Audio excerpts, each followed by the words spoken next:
Écoutez bien. Voici l'histoire de Pierre et le loup. Une histoire pas comme les autres. Une histoire qui vous sera contée en musique et par les instruments de l'orchestre. Comment?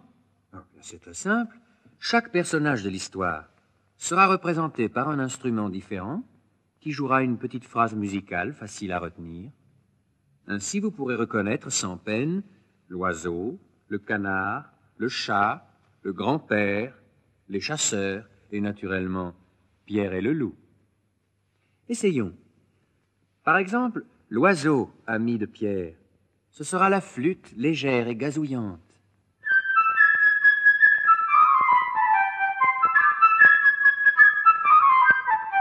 Le malheureux canard, le hautbois mélancolique.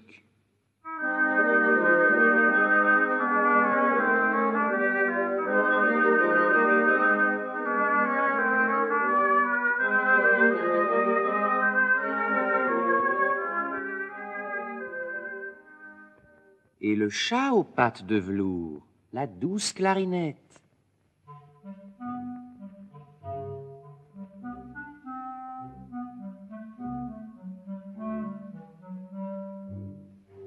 Quant au grand-père qui bougonne dans sa barbe, c'est le basson grondeur.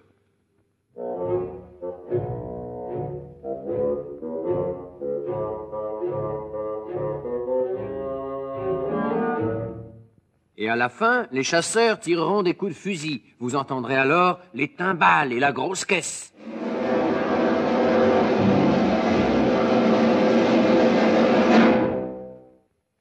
Mais nous allions oublier Pierre, notre héros, joyeux et souriant. Le voici représenté par les instruments à cordes de l'orchestre.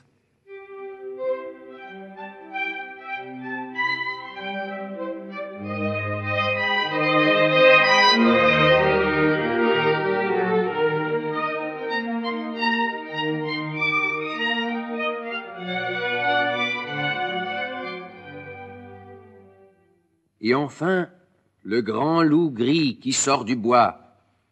Écoutez les trois corps sévères et sombres.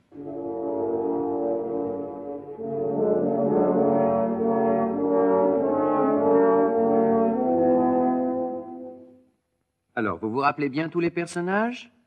Pierre et le loup, l'oiseau, le canard, le chat, le grand-père et les chasseurs. Et maintenant, voici l'histoire. Un beau matin, petit Pierre ouvrit la porte du jardin et s'en alla dans les grands prés verts.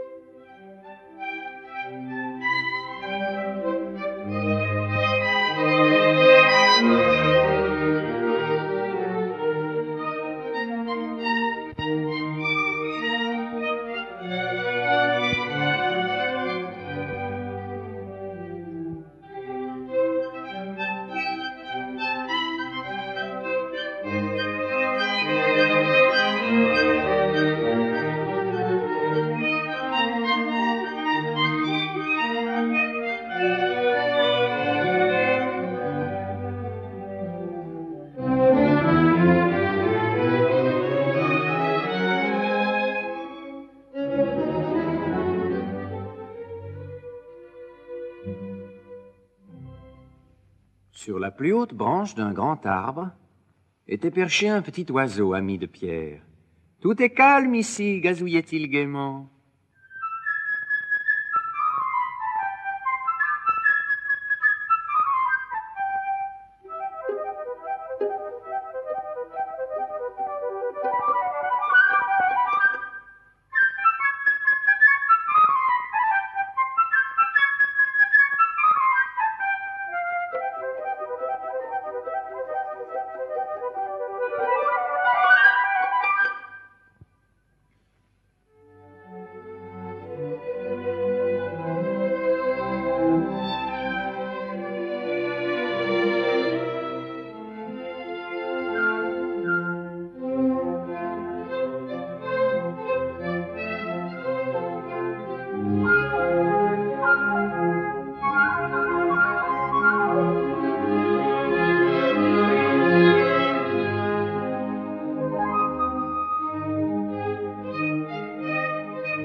canard arriva bientôt en se dandinant, tout heureux que Pierre n'ait pas fermé la porte du jardin. Il en profita pour aller faire un plongeon dans la mare, au milieu du pré.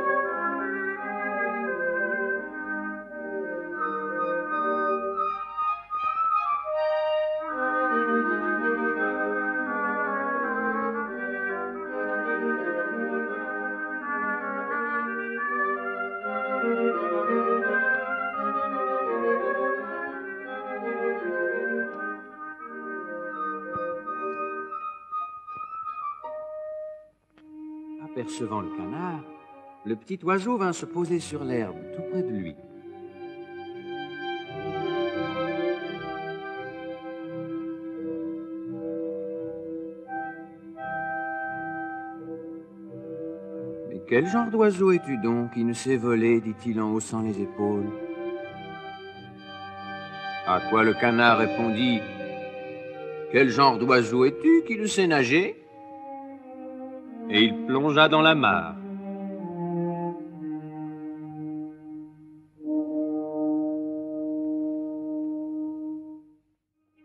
Ils discutèrent longtemps, le canard nageant dans la mare, le petit oiseau voltigeant au bord.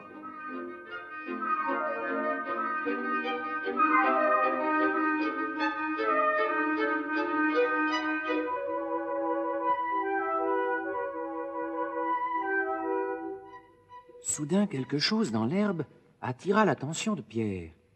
C'était le chat qui approchait en rampant.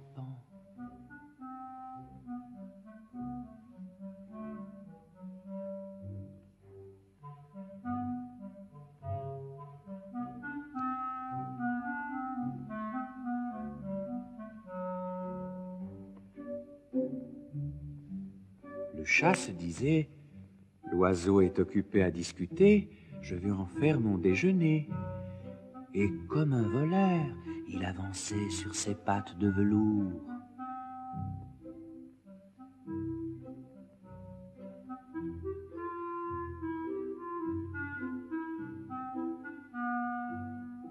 « Attention !» cria Pierre, et l'oiseau aussitôt s'envola sur l'arbre.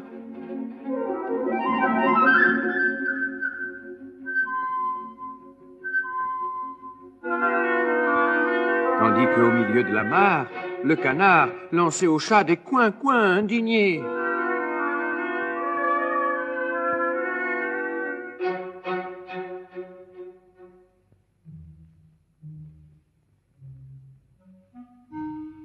Le chat rôdait autour de l'arbre en se disant: « Est-ce la peine de grimper si haut? Quand j'arriverai, l'oiseau se sera envolé. »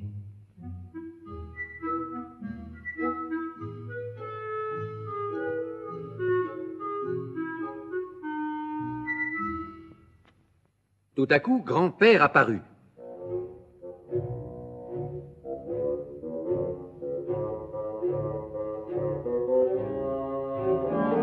Il était mécontent de voir que Pierre était allé dans le pré.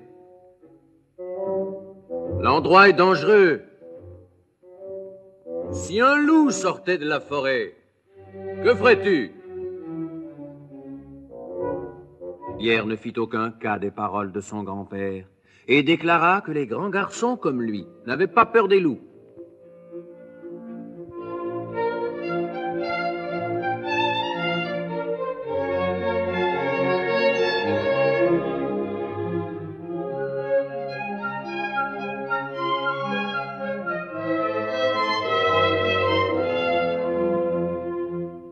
Mais grand-père prit Pierre par la main, l'emmena à la maison et ferma à clé la porte du jardin.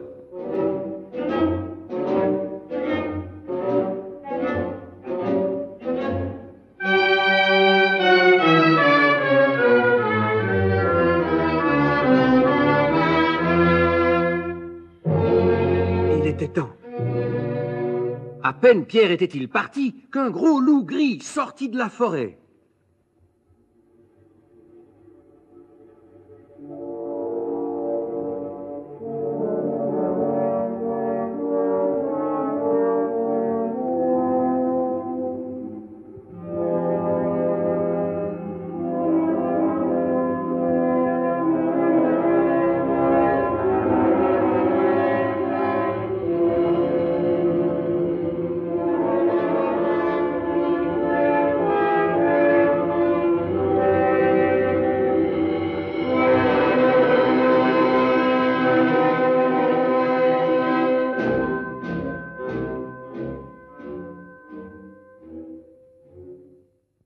En un éclair, le chat grimpa dans l'arbre.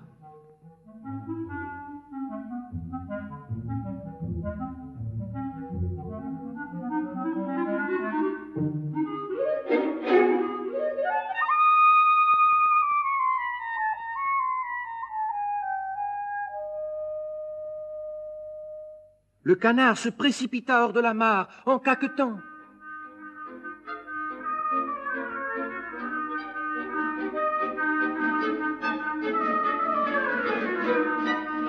Mais malgré tous ses efforts, le loup courait plus vite. Le voilà qui approche, de plus en plus près. Plus près. Il le rattrape. S'en saisit et l'avale d'un coup.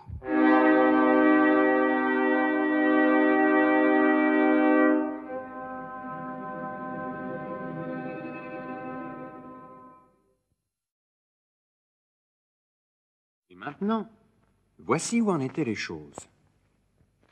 Le chat était assis sur une branche.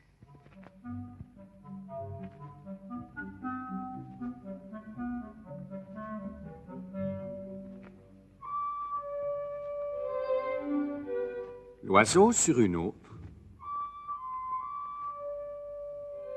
À bonne distance du chat, bien sûr. Tandis que le loup faisait le tour de l'arbre et les regardait tous les deux avec des yeux gourmands.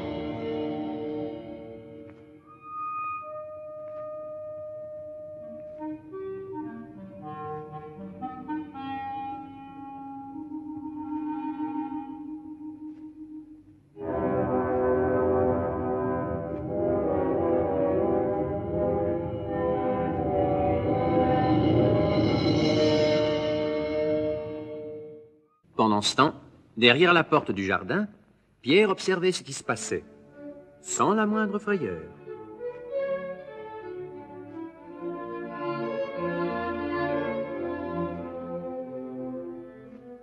Il courut à la maison, prit une grosse corde et grimpa sur le mur. Une des branches de l'arbre autour duquel tournait le loup s'étendait jusqu'au mur.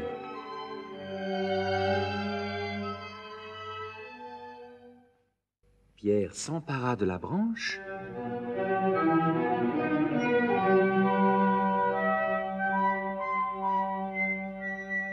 puis monta dans l'arbre.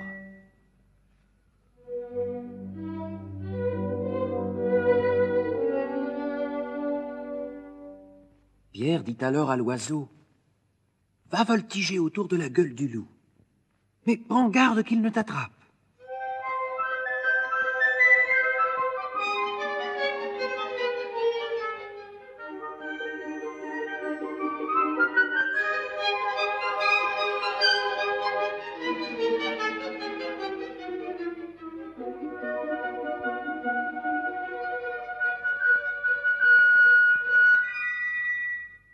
De ses ailes, l'oiseau touchait presque la tête du loup, qui sautait furieusement après lui pour l'attraper.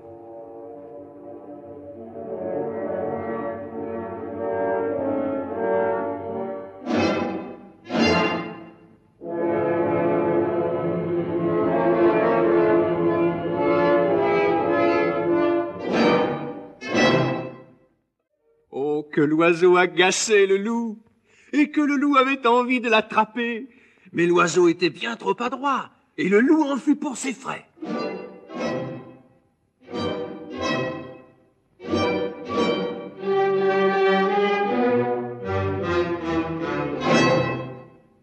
Pendant ce temps, Pierre fit à la corde un nœud coulant et le descendit tout doucement.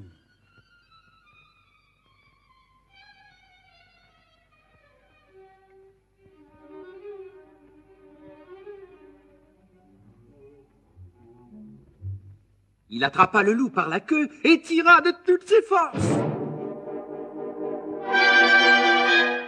Le loup, se sentant pris, se mit à faire des bonds sauvages pour essayer de se libérer.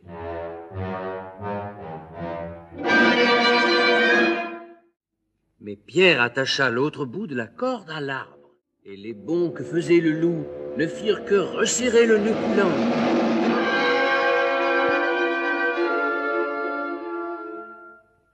C'est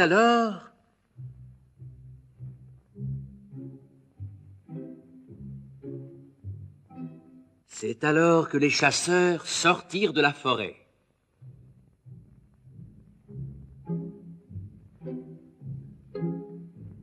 Ils suivaient les traces du loup et tiraient des coups de fusil.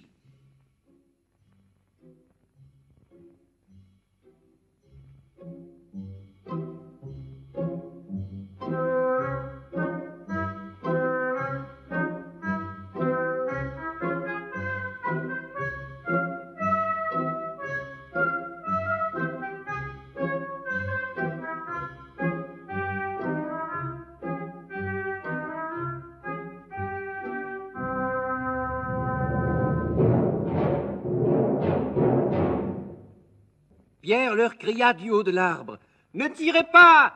Petit oiseau et moi, nous avons déjà attrapé le loup. Aidez-nous à l'emmener au jardin zoologique. » Et maintenant,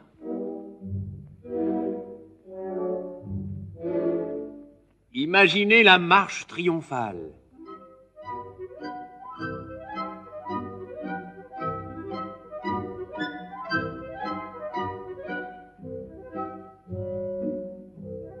Pierre en tête. Derrière lui, les chasseurs traînaient le loup et, fermant la marche, le grand-père et le chat.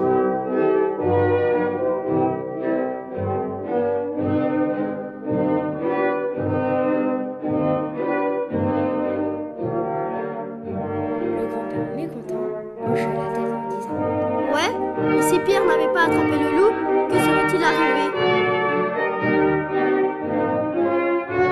Au-dessus d'eux, les voltigeurs en gazouillant. Comme nous sommes braves, Pierre et moi. Regardez ce que nous avons attrapé.